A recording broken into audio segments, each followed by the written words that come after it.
এই ভিডিওতে আমরা শিখব জিমেইলে কখন রিপ্লাই, রিপ্লাই টু অল এবং ফরওয়ার্ড অপশনটা ইউজ করতে হয়। অফিসের কাজে বা বিজনেসের কাজে বা এডুকেশনের পারপাসে আমাদেরকে প্রতিনিয়তই মেইল ইউজ করতে হয়। তো মেইল আমরা দেখা গিয়েছে যে আমাদের এখানে যখন আমাদের ইমেইলে যখন প্রচুর মেইল আসে, আমাদেরকে রিপ্লাইগুলো মেইলের কন্ডিশনটা বুঝে সেই অনুযায়ী রেসপন্স করতে হয়। ফর অ্যান এক্সাম্পল, আমার কাছে একটা মেইল এসেছে আমার একজন ক্লায়েন্টের কাছ থেকে, এবং এই মেইলে আমার ক্লায়েন্টের আরেকজন টিম মেম্বারও আছেন।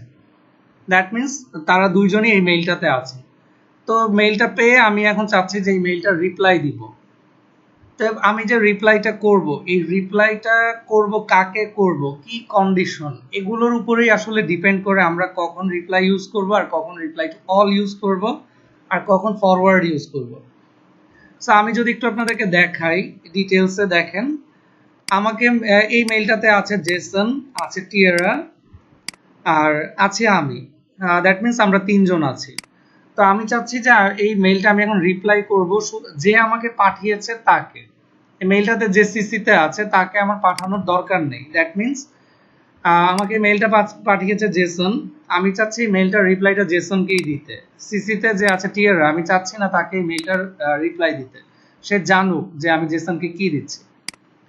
তো আমি যদি চাই যে যে আমাকে মেইলটা পাঠিয়েছে শুধুমাত্র সেই রিপ্লাইটা পাবে, তাহলে আমাকে যেতে হবে এখানে মোর অপশনে গিয়ে আমি এখান থেকে ইউজ করব রিপ্লাই। আমি যখন রিপ্লাইতে ক্লিক করলাম, ক্লিক করে আমি যদি নিচে যাই, দেখেন এখানে এই যে এখানে হচ্ছে রিপ্লাই অপশনটা এসেছে। দেখেন এখন যদি আমি এখানে সেন্ডিং অপশনে যাই, শুধুমাত্র টু এসেছে। টু থেকে এসেছে জেসন, কারণ আমি শুধু রিপ্লাইয়ে ক্লিক করেছি। এখন আমি যদি এখানে মেইলের বডিতে আমি যদি কিছু লিখে পাঠাই, লাইক নোটেড উইথ থ্যাঙ্কস, যে আমি তাকে একটা রিপ্লাই দিলাম যে আমি মেইলটা পেয়েছি এবং এর জন্য তাকে ধন্যবাদ। তা আমি যদি এখন এটা পাঠাই, শুধুমাত্র জেসনই পাবে, কারণ আমি শুধু রিপ্লাই দিয়েছি। কিন্তু আমি চাচ্ছি এখানে যে টিয়ারা আছে সেও এইটা রিপ্লাইতে থাকুক, সেও যেন ইনফর্ম থাকে যে আমি জেসনকে রিপ্লাইটা করেছি। তাহলে সেই ক্ষেত্রে আমাকে যেতে হবে আবার মোরে, মোরে গিয়ে ক্লিক করতে হবে reply to all. Reply to অলে যখন আমি ক্লিক করলাম, এই মেইলে যারা যারা আছে প্রত্যেকেই রিপ্লাই অপশনে বাই ডিফল্ট চলে আসবে। এখন এখানে সিসিতে যদি টিএর সাথে যদি আরো 10 জন, 15 জন বা 50 জনও থাকতো, তাহলে আমি রিপ্লাই টু অলে ক্লিক করা মাত্র এখানে সিসি অপশনে বাকি 50 জনের মেইল আইডি চলে আসতো। সো আমরা কখন রিপ্লাই আর রিপ্লাই টু অল ইউজ করব, এটা আমাদেরকে বুঝে তারপর পাঠাতে হবে। এখন আসি ফরওয়ার্ডে। আমি চাচ্ছি যে এই মেইলটা আমার কাছে যে এসেছে, এটা আমি জেসনকেও পাঠাবো না, টিয়েরাকেও পাঠাবো না, আমি অন্য আরেকজনকে পাঠাবো। আমি পাঠাবো আমার টিমে যে কাজ করে। সাপোজ আমার টিমে আমার এক ফ্রেন্ড কাজ করে, আমি চাচ্ছি যে এটা আমার এই ফ্রেন্ডকে ফরওয়ার্ড করে দিব। সেই ক্ষেত্রে আমি মোড়ে এসে ক্লিক করব ফরওয়ার্ড।